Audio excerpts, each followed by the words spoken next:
Y a continuación nuestro cuarto y último ponente, el doctor Ramón Limón, que es el responsable del Servicio de Medicina Preventiva y Calidad Asistencial del Hospital La Plana de Vila-real. Cuando quiera, doctor Limón. Bueno, muchas gracias a la organización por permitirme participar en esta mesa. Como soy el último ponente, voy a ir rapidito para acabar pronto. Me pidieron hablar de la variabilidad en la práctica clínica como una fuente de riesgo. La verdad es que en nuestra experiencia, la variabilidad son diferencias o discrepancias en el proceso asistencial o resultado de un proceso que en principio no estaría justificado por factores sociodemográficos, socioculturales o del estado de salud de la población que se está estudiando. Normalmente esto se ha hecho mediante un abordaje de estudios ecológicos, ¿no? ¿Os acordáis estos mapas de frecuentación, por ejemplo, se ha utilizado mucho en utilización de servicios sanitarios? Y lo que pasa es que en seguridad del paciente los estudios que hemos realizado, que se están realizando normalmente, tienen una base individual. Se estudia el individuo mediante la revisión de historia clínica normalmente, y esto nos permite un abordaje diferente a los típicos estudios que se hacen sobre variabilidad en la práctica clínica. Quería recordaros, y de alguna manera se tiene en cuenta la variabilidad de la práctica clínica en el modelo teórico de la taxonomía que desarrolló la OMS, en estos factores contribuyentes que, si basamos en las categorías de la que diseñó la NPSA, habla de factores organizativos de gestión, factores de trabajo en equipo y liderazgo, de la tarea, protocolos, etcétera, etcétera. Aquí estamos hablando en realidad de variabilidad en la práctica clínica. Estas discrepancias se dan entre sistemas sanitarios, en las comunidades autónomas, en diferentes centros, unidades profesionales, incluso dentro del mismo profesional. Y además hablando de seguridad del paciente a la hora de diseñar o realizar los diferentes estudios en seguridad. En nuestro caso, que hemos realizado algunos, os voy a poner varios ejemplos para tener un poco una idea de qué estoy hablando cuando hablo de variabilidad. En el estudio de IBEAS que hicimos en 5 países en Latinoamérica, en la regresión logística que explicaba la prevalencia, encontrábamos que la variable país tenía una fuerte asociación y explicaba la diferente prevalencia de los efectos adversos. Este efecto se repetía tanto también para los efectos adversos que eran evitables, para la incidencia, una submuestra de 1000 y pico pacientes, vemos el efecto de la variable país, y también para la evitabilidad de esta submuestra del estudio de incidencia. Realmente la conclusión a la que podemos llegar es, bueno, pues hay algo en los países que hacen que un país tenga más número de efectos adversos prevalentes, incidentes y evitables que otros países. Pues será la práctica clínica, más que a lo mejor diferencias en el estado de salud de los pacientes. Dejaremos un poco, hasta que lleguemos a otra diapositiva, cuál es el peso del estado de salud del paciente en estos estudios. En el EPIDEA, que es un estudio que hacemos de prevalencia en la Comunidad Valenciana, también vemos esta variabilidad. Esta es la prevalencia acumulada de los años 2005 al 2011, que es lo que estamos haciendo el estudio, de diferentes eventos adversos. Úlceras por presión, infecciones de sitio quirúrgico, infecciones de tracto urinario y flebitis. Y cada una de las columnas son diferentes centros. Como veis, hay una gran diferencia en la prevalencia de estos diferentes eventos a estudio, incluso en su carácter evitable. Podríamos evitar en algún centro el 100% de las úlceras, en algún centro el 0% de las úlceras. Esto necesariamente, como una autocrítica, tiene que ver con la concordancia de los revisores al hacer el estudio, ¿no? Pero, de alguna manera, algún factor organizacional o propio de cómo se realizan los cuidados en los centros tendrá que ver con esta diferencia.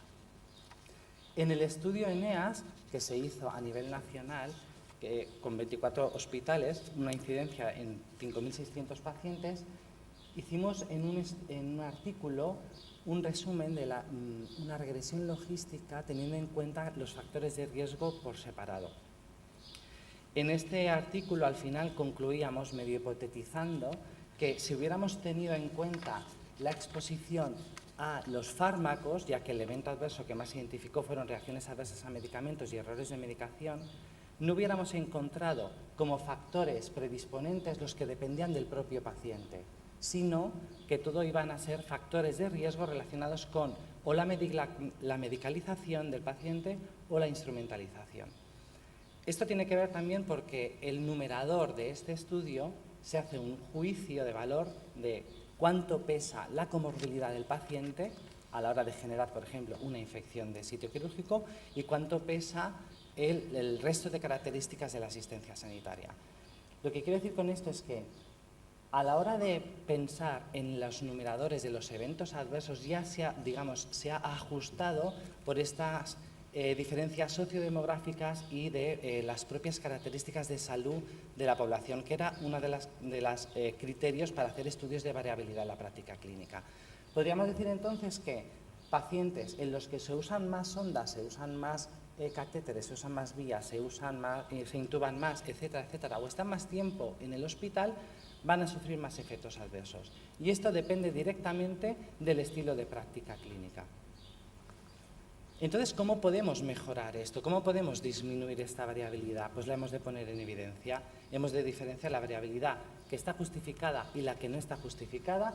Hemos de mejorar los conocimientos sobre eficacia, efectividad y eficiencia de los diferentes procedimientos, estandarizar la práctica con protocolos y guías, retroalimentando de los propios resultados, intensivación del uso adecuado, con la participación del paciente, incluso haciendo benchmarking. En este informe de la HRQ se hacían eco de esto de desarrollar protocolos, establecer, implementar nuevas guías, etcétera. Hicieron una revisión de todas las prácticas seguras, parecidas a las que nos estaba hablando Yolanda en la ponencia anterior, y fijaos que ellos clasificaban como prácticas con la más baja evidencia, fuerza de evidencia, como por ejemplo, no sé si lo veréis muy bien, para evitar bacteriemias asociadas a catéter, cambiar las vías rutinariamente. Esto tiene una baja evidencia a la hora de evitar la bacteriemia, pero también decían que había baja evidencia para evitar dejarnos objetos dentro del paciente, el contagio de las gasas, de los instrumentos que se hacían en quirófano. De esto no hay evidencia, es un poco el paradigma aquel de la evidencia de los paracaídas, ¿no?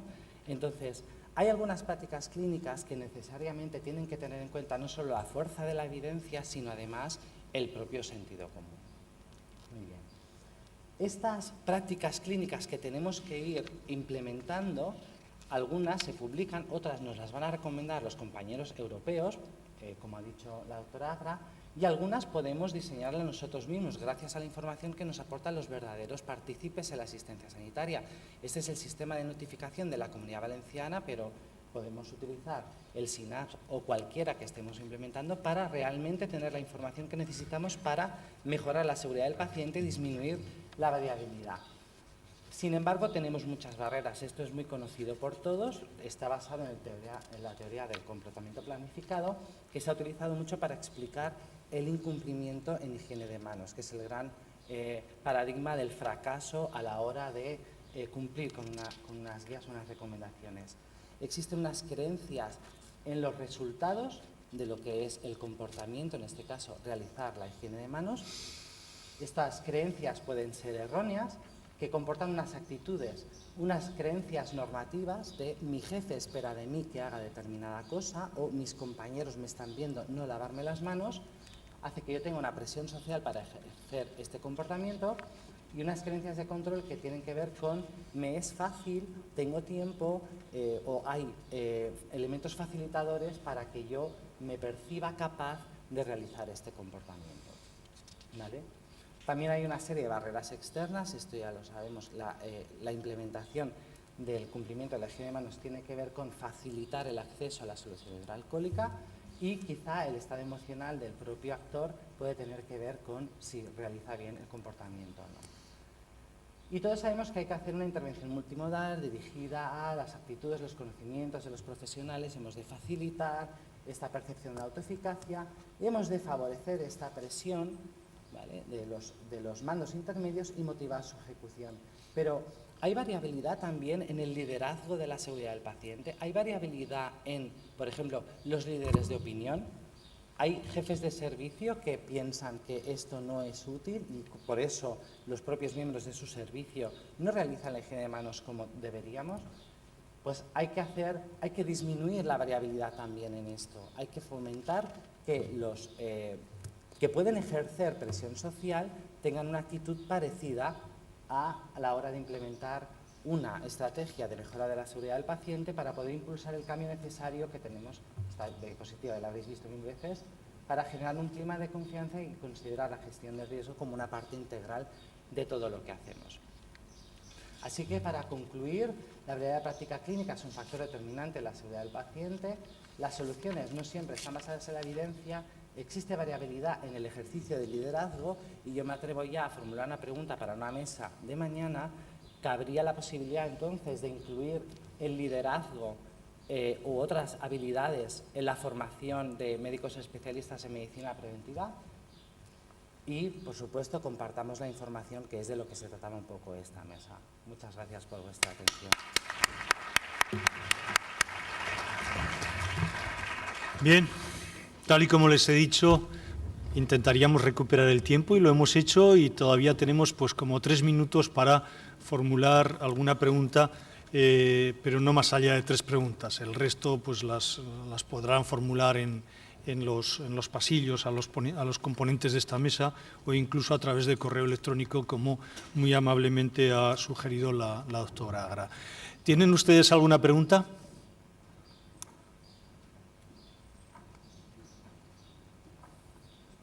Bien, supongo que, como ya estamos peligrosamente acercándonos a la hora de comer, ¿ha levantado la mano? No, vale. Como estamos acercándonos, sí veo una mano allí arriba. Bueno, el doctor Navarro. Gracias, Jesús, por esta excelente mesa y agradeceros el esfuerzo que ha supuesto recuperar el tiempo perdido. Siento de verdad que una mesa tan interesante pues os haya quitado un poquito de tiempo. En fin, felicitaros a todos por la importancia del tema, y quizá una pregunta quería hacerle a Carlos, ¿no? Él, pues bueno, fiel a su costumbre de hacer más preguntas que respuestas, nos ha hecho una que yo no sé si se ha terminado de contestar, que ha sido la de si los preventivistas, los especialistas en preventiva, podemos y debemos trabajar, incluso liderar algunas iniciativas de seguridad del paciente.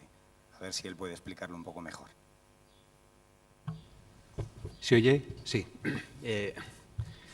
Pues aquí tengo que hablar de opinión y de lo que es la cartera de servicios. La verdad es que los servicios de medicina preventiva que tenemos en la península ibérica pues son variados.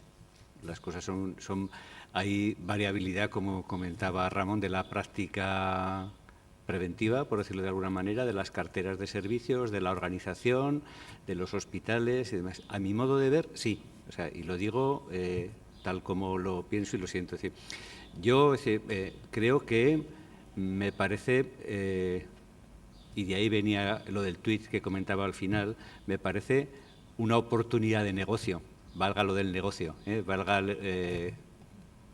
la utilización del término negocio. Me parece que ahí tenemos un campo donde podemos, uno, medirlo, aportar soluciones. Es decir,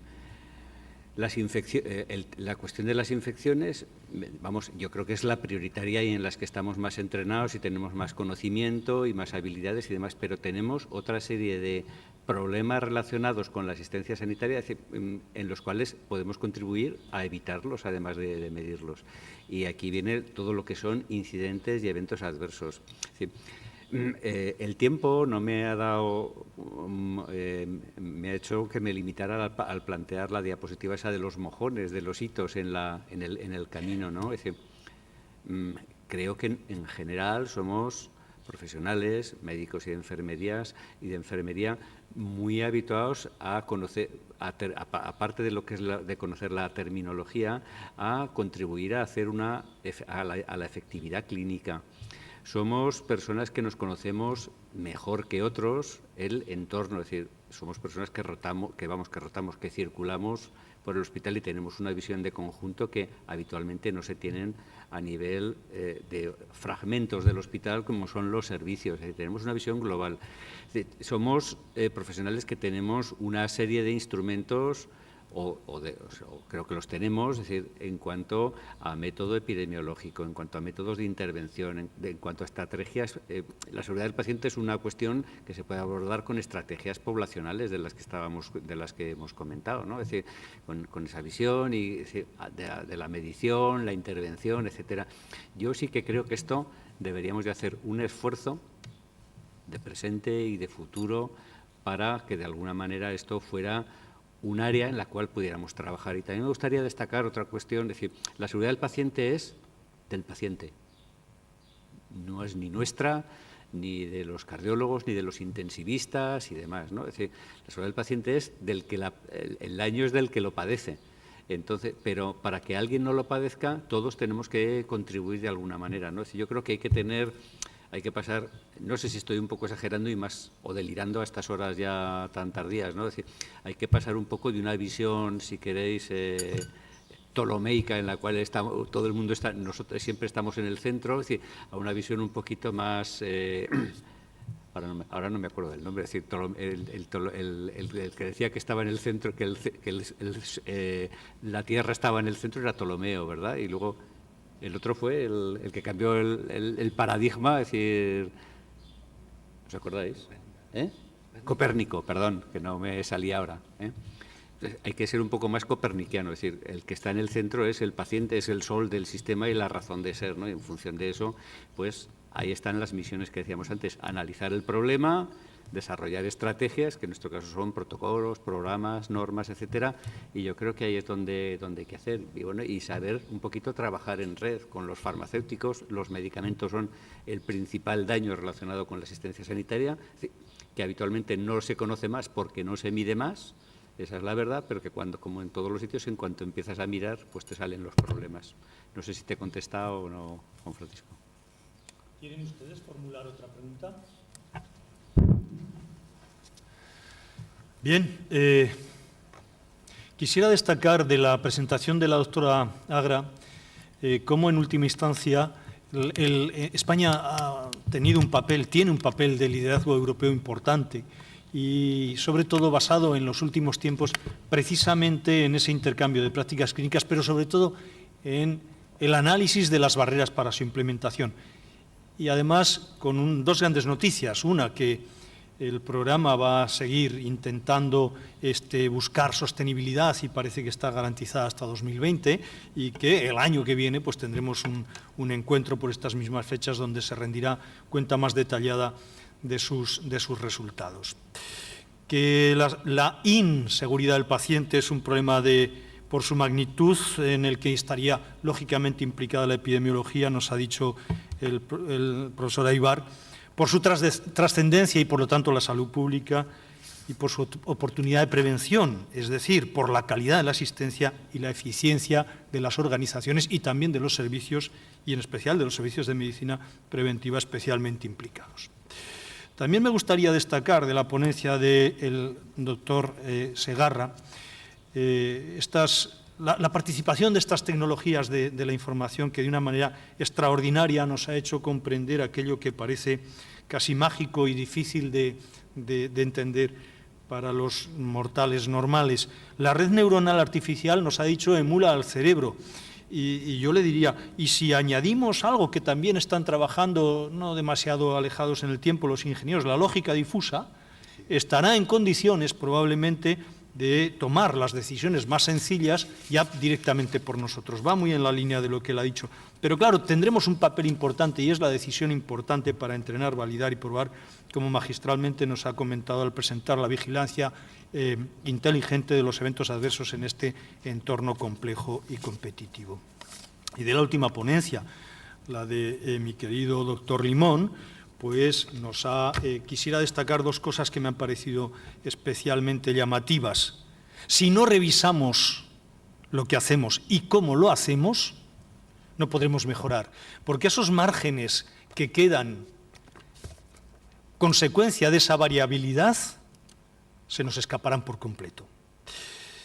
En definitiva, es necesario aplicar estas ideas de, para mejorar, buscar los puntos esenciales de ganancia.